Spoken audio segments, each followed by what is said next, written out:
We are up to chapter 5, Mishnah number 13, Arba Midot Ba'adam. There are 4 types of character traits amongst people.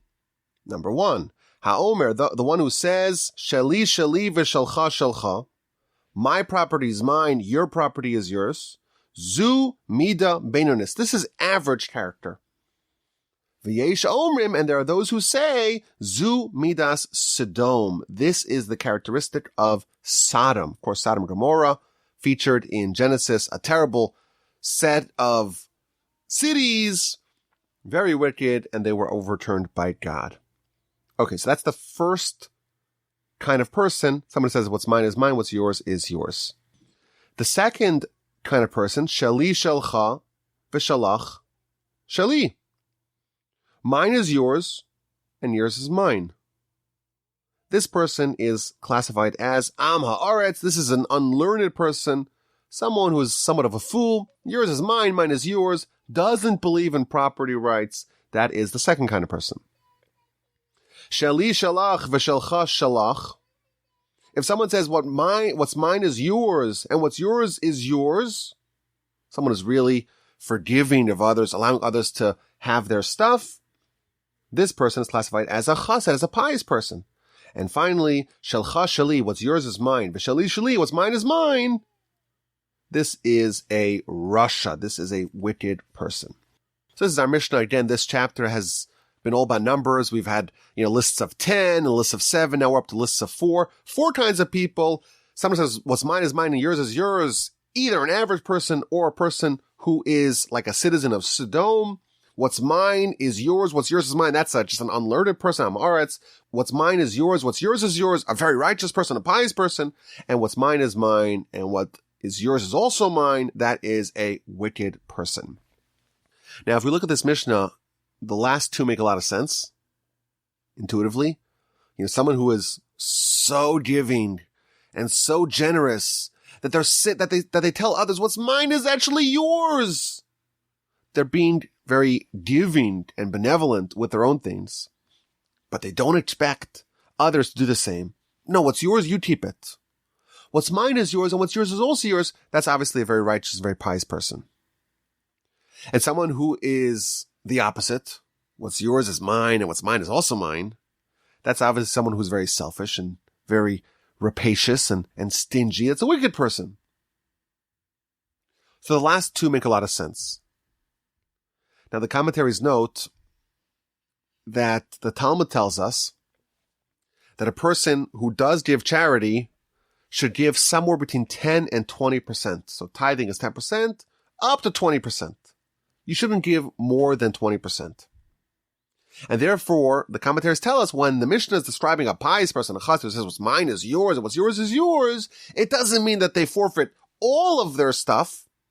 No, they give up maybe 10%. If they want to tithe, if they want to be extra generous, they give up to 20%. They're very generous and giving in general, but not completely. Okay. What about the other 2? The first 2 of our Mishnah. What's mine is mine, and what's yours is yours. So the Mishnah gives us 2 opinions as to what exactly this person is akin to. If I told you, hey, what's mine is mine, what's yours is yours, to us, that sounds like property rights. You have your things, I have my things, mine is mine, yours is yours. Says the Mishnah, there's 2 opinions. Either that's an average person, Zu Mida Beinonus, it's average, that's a regular person. Alternatively, this person is Sodom-like, which is obviously very bad, much worse than average. So first of all, I want to share with you an amazing Rabbeinu Yonah on this part of the Mishnah. The Rabbeinu Yonah asks an amazing question. He says, wait a minute. One of the principles of Torah is to give charity, is to be generous and kind-hearted, and to give others from what you have. How can you possibly suggest, how can the first opinion of the Mishnah suggest that a person who gives no charity is average? This is not an average person. This is someone who's completely wicked. It's a very strongly worded question. How can you say that someone who says what's mine is mine, what's yours is yours, is average? The person is not giving charity. And if someone refrains and withholds from giving charity, they are completely wicked, says Rabbeinu Yonah. Charity is, after all, a very central component of Torah. The Talmud tells us that charity is the one mitzvah that is equal to all 613 mitzvahs combined, meaning that it represents Torah in general. So how could you say that someone who gives no charity is average? Someone like that is completely wicked. So Rabbeinu Yonah gives a very novel answer to this question. He says that our Mishnah is not talking about someone who doesn't give charity, or at least this part of the Mishnah. What's mine is mine, what's yours is yours. That's not referring to someone who does not give charity at all. That is a reference to someone who does give charity.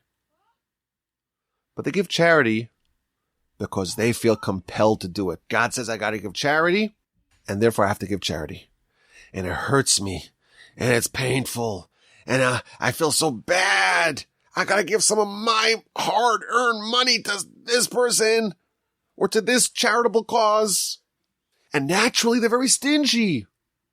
And they clench their nose, and they make a sour face, and they frown, and it causes them tremendous pain, and they give charity. That is what it's referring to when it says what's mine is mine, what's yours is yours. So what's the dispute? According to the first opinion, the person's average. Because you know what? They gave charity. And who cares what they actually feel? The bottom line is they give charity. Okay, so that's average. The average person gives charity. And according to the second opinion, no. They're Sodom-like. Because Sodom and Gomorrah was all about the fact that you're not changing your character. You are going to maintain the selfish pose that you enter the world with. The idea of improving, the idea of character development, the idea of progress, the idea of fixing yourself, improving yourself. Taking who you are and saying, I don't have to be that person, I can improve. That idea was foreign to the members of Sodom and Gomorrah. And this person, they're giving charity, but it's not affecting them. It's not actually changing them. And the objective of Torah is not just that we just mindlessly do things. The objective of Torah is that we change ourselves. And thus, someone who gives charity, but in their head it's painful because what's mine is mine and what's yours is yours, and I'm being forced to give something that's mine to you. Someone like that has an element of Sodom-like character to them. But, concludes Rabbeinu Yonah, if someone actually gives no charity, that's not featured in the Mishnah because that everyone would agree that is someone who is a completely wicked person. Both the opinion that says that that person who says what's mine is mine and what's yours is an average person, or the opinion that says that that person is Sodom-like, everyone agrees that if a person gives no charity, they are indeed a wicked person. This is an amazing Rabbeinu Yonah. He's telling us that to give charity is not something worthy of glory. It's not like a good mitzvah that you do. Oh, well, of course it's a mitzvah, but it's not something that you should be admired for. Whoa, amazing person that gave some charity. It's a most basic thing. And if someone refrains from it, they're completely wicked. And that is not in dispute. The dispute is only about someone who gives charity, but very reluctantly. Can't say that word. Let me try that again. But very reluctantly. They're giving charity, but it's not wholehearted. They feel bad about it. That's the dispute, according to Rabbeinu Yonah. It's teaching us that when you give charity, you should do it joyously. The mitzvahs are there to change us. It's not just that we should stay the same selfish person that we entered the world as. Torah mitzvahs are there to transform us to be good people, kindly people, benevolent people, righteous people, pious people. We should give charity with the full heart and with tons of joy. This is the novel interpretation of Rabbeinu Yonah. When it says what's mine is mine and what's yours is yours, It's referring to someone who does give charity, but reluctantly.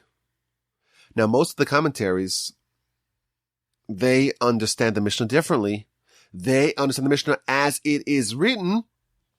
The first characteristic of the Mishnah, if someone says mine is mine and yours is yours, that means literally. What's mine is mine, what's yours is yours, and they give no charity. And again, to us, this sounds a lot like property rights. If someone doesn't take what belongs to other people, and they maintain their own property, that sounds like a good citizen. Yet, the second opinion of the Mishnah says that this person is comparable to Sodom. Now, Sodom is almost like the absolute paradigmatic example of evil. The Almighty said that Sodom and Gomorrah are beyond repair, are irrevocably evil. It has to be completely destroyed. It was overturned and stuffed into the crust of the earth. And Abraham tried to intercede on behalf of the city, and you couldn't even find 10 tzaddikim in the city. In the Talmud, when it talks about the people who lose all claims to the afterlife, the Talmud lists the people of Sodom alongside those who lose their portion in Olam Haba. They are gone forever. They are down the spiritual abyss forever. And our Mishnah says that someone who believes in property rights may be Sodom-like. What does someone who believes in property rights have to do with Sodom and Gomorrah? So there's a deep idea here. The people of Sodom and Gomorrah had a philosophy. Their philosophy was that the Almighty gives me what is mine, the Almighty gives you what is yours. Everyone is on their own, and there should be no interdependence, there should be no charity. And the Talmud says that they were blessed with the most luscious of lands. And they made a calculation and said, wait, we have this amazing land, it's very prosperous, it's very fertile, we have everything we need, we're a self-contained society. What benefit could we possibly get by having any passerby come? By having any guests? How will they improve our lot? The Almighty gives us this amazing land. Why do we need passerby? How could they possibly improve our situation? That was their theory. Yours is yours, mine is mine, don't come. And on a certain level, their perspective can be somewhat justified theologically. Wait a minute, if God gave me something, he gave it to me and not to you, so he obviously wants me to have it and not to you. If he wanted you to have it, he would have given it to you. Isn't that a good argument? The Almighty gave me something, and he gave it to me and not to you, so why should I give it to you? If the Almighty wants you to have it, he would have given it to you directly. Cut out the middleman. So for the fact that the Almighty gave it to me and not to you, it must be that the Almighty wants me to have it. Isn't that a good argument?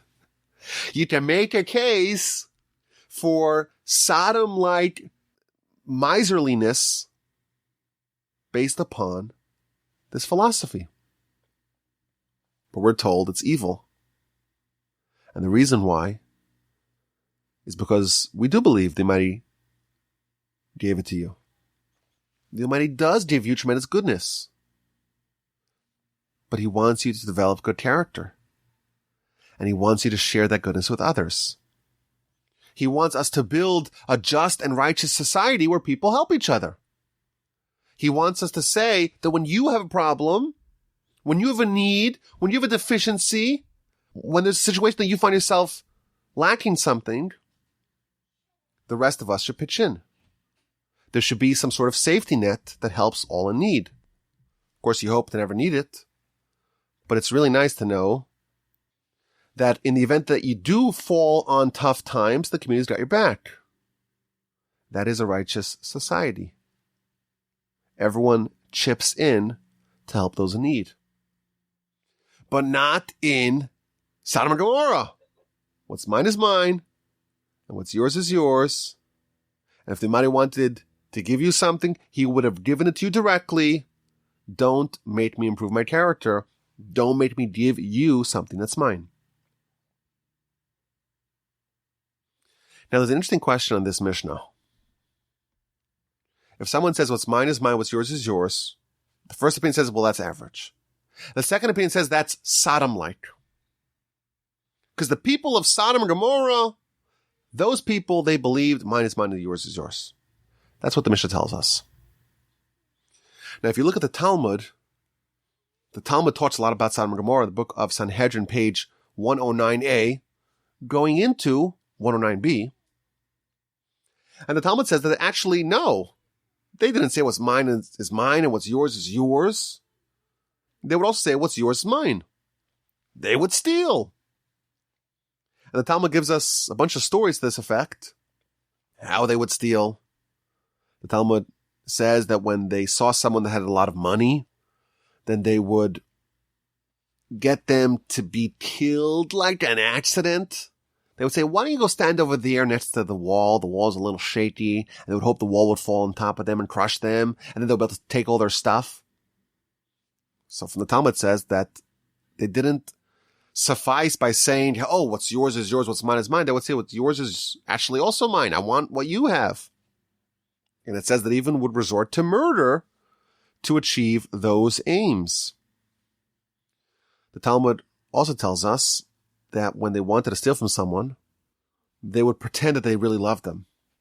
And they would say, oh, I want to give you some nice perfume because I love you so much. I love you so much. Here's some nice perfume. And the person would say, oh, wow, this person really loves me. They gave me perfume. What a good friend. And they would take the perfume, very valuable, very expensive, and they would put it in their safe, in their storage houses where they kept all their valuables. And now the person who gave the gift would burrow into their house and start smelling. Where can I smell the perfume? Because the perfume, that's where all the gold and silver is. And they would burrow into their houses and find all the source of their wealth and steal it all. In the words of the Talmud, they would sniff around like a dog to try to find it and take away their stuff. The Talmud gives us actually a humorous story. One of the rabbis was giving a lecture, and they were up to the Torah section that talks about the people of Sodom and Gomorrah. And the rabbi says, okay, this is part of the Torah. I got to give you a lecture on this. And it says, well, the people of Sodom and Gomorrah were very wicked, and they would do terrible things. That's what the Torah says. The rabbi says, okay, I got to give you a lecture on the terrible things that they did. So he gave him a whole lecture to describe how they would burrow into other people's houses and how they would steal, because that's, after all, part of the Torah. But that night, some of the people that were listening to the lecture, they said, you know what, that sounds like a pretty good idea. So all the ingenious methods devised by the people of Sodom and Gomorrah, as revealed by the great rabbi in the lecture, were actually implemented in the city.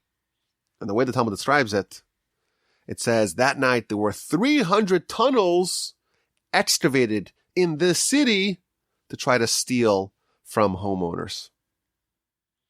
And all the people who were stolen from that night, they're like, there's this spate of robberies. What happened? And someone said, well, the great rabbi gave a lecture and he described the methods of Sodom and Gomorrah.